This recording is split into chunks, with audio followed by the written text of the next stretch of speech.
นักธุรกิจอยู่ในเราในด้าน SME ขาดโครงการ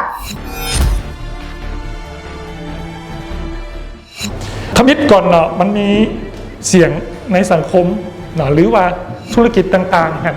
เนาะเขาเจ้าว่าเข้าถึงสินเชื่อของธนาคารนี่ยากหลาย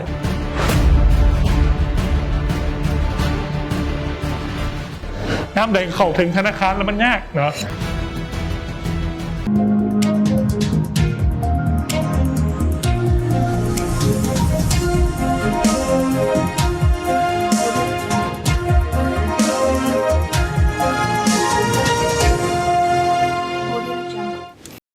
สบายดีตอนเช้าแขกผู้มีเกียรติทุกท่านเนาะมุ้งวิธีสนทนาเขาจะบอกถึงเรื่องการเข้าถึงสินเชื่อของธุรกิจขนาดน้อยและขนาดกลางนะทมิตก่อนเนาะมันมีเสียงในสังคมเนาะหรือว่าธุรกิจต่างๆกันนะเขาเจ้าว่าเข้าถึงสินเชื่อของธนาคารนี่ยากหลายหรือว่าสถาบันการเงินต่างๆนี่ยากหลายเนาะมันแม่นแท้บ่เนาะปัญหาอีหยังเฮ็ดให้กับเจ้าบ่สามารถเข้าถึงสินเชื่อพวกนั้นได้ดังนั้นข้าพเจ้าขอถามก่อนเลยเนาะกับMSME ก่อนเนาะว่าสิ่งท้าทายหรือว่าปัญหาอีหยังที่ว่าเฮ็ดให้เฮาบ่สามารถเข้าถึงสินเชื่อของสถาบันการเงินหรือว่าธนาคารได้เจ้าสบายดีก่อนเพิ่นขอเขียนทานถามว่าอาจารย์เขาของสภาการค้าแล้วก็ขอนับถือหาแทนวัตถุฐานเนาะซึ่งว่ามีหน้าอยู่นี้ข้าพเจ้าดร.สิทธิชัยธรรมราศีซึ่งว่าเพิ่นเลือกให้เป็นตัวแทน SME มาเสนอเนาะข้าพเจ้าเป็นที่ธุรกิจคันสิว่าเขาเป็นประธานกลุ่มธุรกิจธรรมราศีซึ่งว่ามีคลินิกมีร้านอาหารมีร้านล้างรถแล้วก็มีกระต่ายวิธีสลอนเนาะมีหลายอย่างแล้วก็ว่าเรื่องการเข้าถึงยืมบอกทางถามนี่เนาะแม่ผู้ยืมธุรกิจมันดำเนินธุรกิจนี่ก็ความยุ่งยากก็มีตามส่วนตัวเนาะหากก็บ่ฮู้ที่ประชุมมีส่วนตัวแบบใดข้าพเจ้าขออนุญาตบอกส่วนตัวก่อนบ่อยากบอกรวมเนาะก็จะเว้าเรื่องส่วนตัวนี่ธุรกิจขนาดน้อยของเฮานี่มันอยู่ในประเทศด้อยพัฒนาเนาะก็จะว่าเขาเห็นประเทศเพิ่นเจริญนี่เขายืมเงินกันง่ายนะแบบว่าเอาไปกู้คือบ่ได้บ่ได้เงินใครของเฮานี่เฮาก็บ่ฮู้ว่าทางนี้มีหยังแหน่เฮาก็คิดอยากไปยืมเนาะเพราะว่าธุรกิจหลายแต่ว่าเงื่อนไขหมายถึงว่าสิเข้าไปหาเพิ่นจักสิไปถามผู้ใดเฮาก็เคยเข้าไปธนาคารนี่บ่ว่าแต่ไปขอเงินตัวเองก็ยังแบบยังยากเพิ่นก็เอาไปยืมขอโทษเด้อนั่งขาจะเครื่องมือจังซี่นะถ้าคนนักธุรกิจไปนั่งขาอยู่ธนาคารเครื่องมือถ้าต่อเงื่อนไขทางเฮานี่มันหลายแนวเนาะตัวอย่างละถามบ่มีผ่านถามเพื่อนถามรถถามเงินได้แบ่งบ่หัวรวยบ่จังซี่น่ะเนาะบ่ฮู้ว่าตอบถูกบ่แม่แล้วเนาะตอบคำถามแล้วเนาะอันต่อมาเนาะบรรดาเอกสารเนาะท่านอาจจะเคยมีประสบการณ์ในการเข้าถึงไปกู้ยืมเงินที่ธนาคารเนาะบรรดาเอกสารต่างๆเนาะแล้วก็ข้อมูลต่างๆนะเขาใช้เวลาด่วนบ่ในการไปกาเกียมนะก่อนที่ไปกู้ยืมนะคะหรือว่าไปหาเพิ่นแล้วเพิ่นบอกว่าให้ไปกาเกียมนั่นกาเกียมนี่ใช้เวลาด่วนบ่ตัวนั้นโดนหลายตั้งข้าพเจ้าถูกได้ว่าเฮาอายุแก่แล้วผู้อายุอ่อนเพิ่นสิว่าบ่โดนเฮานี่ใช้เวลาโดนเพราะว่าต้องได้ไปสอบ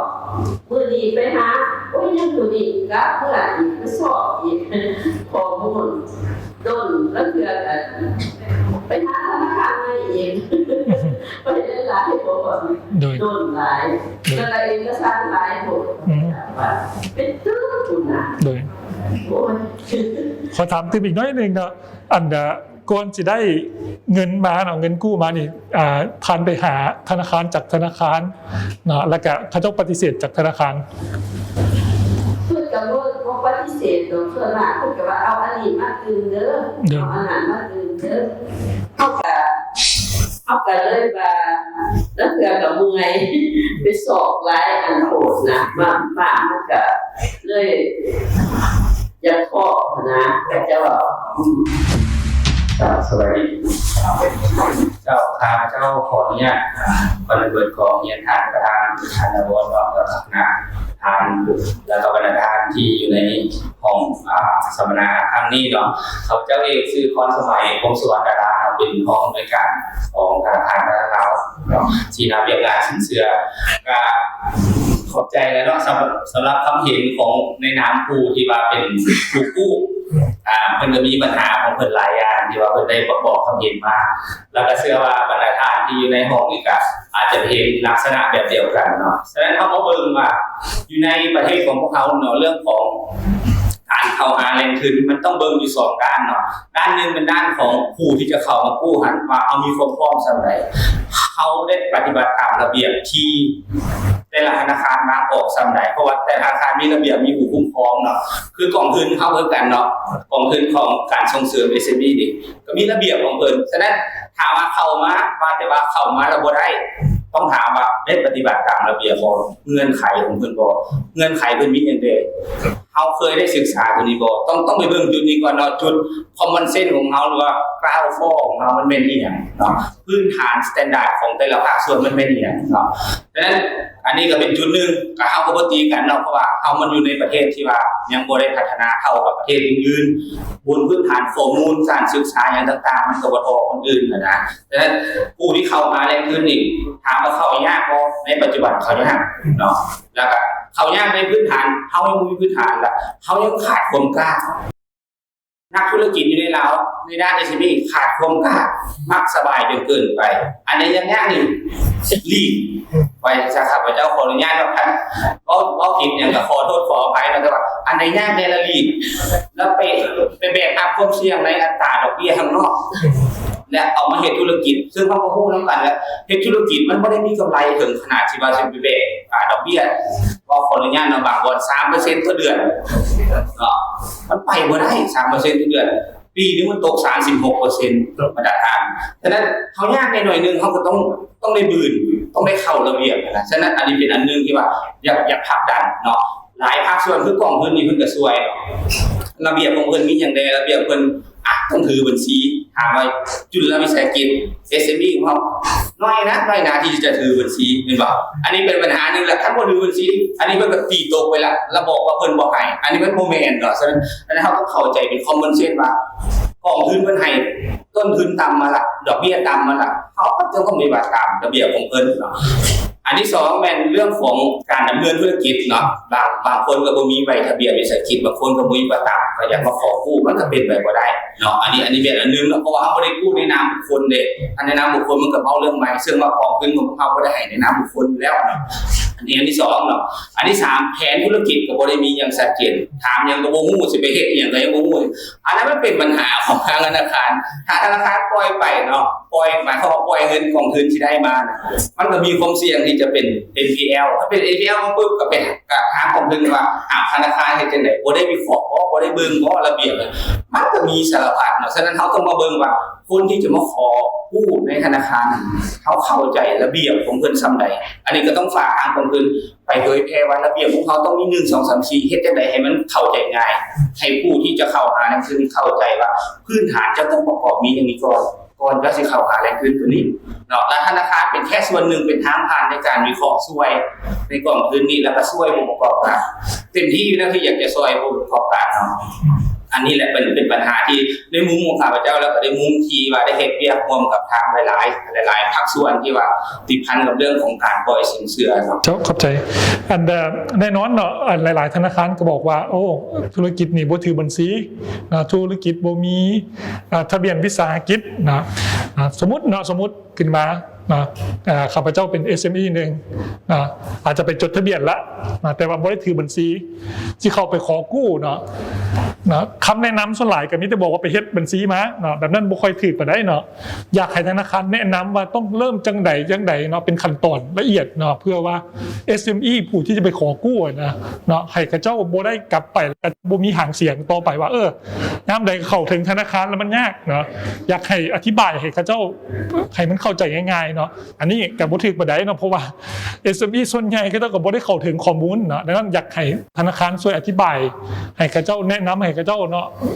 แล้วได้เนาะจึงจะให้เขาเจ้าสามารถเข้าถึงบรรดาเอกสารพวกนั้นเนาะแล้วก็ให้เขาเจ้าเก็บเอกสารแนวไหนเพื่อจะสามารถเข้าไปขอกู้กับธนาคารได้นะก็ขออนุญาตเนาะขอบใจสำหรับคำถามแล้วก็เป็นการเจาะจี้ที่ว่าเข้าประเด็นเนาะให้บรรดาท่านให้บรรดาตัวแทน SME ได้งูเลิกซึ้งเนาะเอาเจ้ากับทางนายธนาคารพลาวขออนุญาตประกอบความเห็นในนามส่วนตัวได้เลยนึงเนาะครับก่อนอื่นเบิดคือเขาจะว่าต้องมีความกล้า2มันต้องมีความจริงใจเนาะความจริงใจนี่หมายความว่าบรรดาท่านนี่การที่เจ้าเชื่อว่าก่อนที่จะเฮ็ดธุรกิจนึงมันต้องมีการศึกษาต้องมีการค้นคว้าต้องมีการวิเคราะห์ว่าเอาเฮ็ดไปแล้วสิได้อีหยังเขาต้องลงทุนเท่าใดแน่นอนมันมีอยู่ในอันไม้ละมีในใจว่าค่าใช้จ่ายต้องประมาณนี้รายรับต้องกลับมาประมาณนี้มีกำไรอยู่ประมาณนี้อันนั้นคือแนวความคิดก่อนที่จะลงทุนบ่มีใครดอกฮู้ว่าลงทุนราคาขึ้นนี่สิเฮ็ดต่อถ้าว่าจะเชื่อมัน 100% ว่าบ่มีใครสิไปต่อถ้าว่าฮู้ว่าขาดทุนนะเนาะอันนี้เป็นจุดนึงฉะนั้นหมายความว่าบัญชีมันมีอยู่ในหัวละเหลือแต่เอาลงมาจดอยู่ในเกียร์ซื่ออันนี้เป็นจุดนึงที่เขาต้องได้คำนึงนำกันเนาะว่าแต่ละคนที่ธุรกิจต้องมีบัญชีในหัวละว่าเฮ็ดแล้วมันได้กำไรมีรายรับเท่าไหร่มีรายจ่ายเท่าไหร่ต้นทุนมีอย่างไรมันมีกำไรแล้วคนลงแต่อันนั้นบัญชีในหัวแต่ละคนต้องมีแหละและที่2คือความจริงใจคือเพิ่นบอกนี่นะเข้ามาหาธนาคารมี100บอก5มี100บอก10และความจริงใจมันบ่มีถ้าเขามีความจริงยกประเด็นยกปัญหาของธนาคารขึ้นมาธนาคารนี่เหมือนเปรียบเสมือนคลินิกเนาะเปรียบเสมือนท่านหมอทางด้านการเงินที่ว่าจะช่วยบรรดาการช่วยทั้งวิสาหกิจก็คือทางวิสาหกิจเรื่องของ SME ของพวกเขานี่เนาะและธนาคารมีความพร้อมที่จะช่วยอยู่แล้วพอแต่บรรดาการยกประเด็นมาฉะนั้นเป้าหมายเขาก็จริงใจกล้าที่จะบอกกล้าที่จะแก้ไขปัญหาร่วมกับธนาคารเขามาเขามีปัญหาแบบนี้การเงินเขาบอกแบบนี้ปัญหาของธุรกิจเขาเป็นแบบนี้เขาต้องกล้าที่จะบอกกล้าที่จะเล่ามีความจริงใจต่อกับธนาคารและปรึกษาหารือยกปัญหาขึ้นมาไว้เรื่องโตแล้วว่าต้องการปัญหาของเขาแบบนี้ช่วยมาได้แนวใดเขามีความจริงใจแบบนี้เอี่ยงทุกอย่างเปิดคือเป็นความจริงใจถ้าว่ามาแล้วมี100บอก5มี100บอก10แน่นอนอีก80อีก90มันบ่ถูกแก้ไขสุดท้ายแล้วมันจะเป็นปัญหาดังนั้น3ประเด็นหลักๆที่เราคุยกันในมื้อนี้ก็หวังว่าจะเป็นประโยชน์ต่อกับ MSME ของพวกเขานะและก็เป็นประโยชน์กับธนาคารเองในการเข้าใจ MSME คือกันนะนั้นข้าพเจ้าขอปิดเวทีสนทนาในตอนคาบเช้าของมื้อนี้นะขอขอบใจทุกท่านนะทั้งอยู่ที่นี่และก็อยู่ทางบ้านนะขอขอบใจหลายๆเจ้า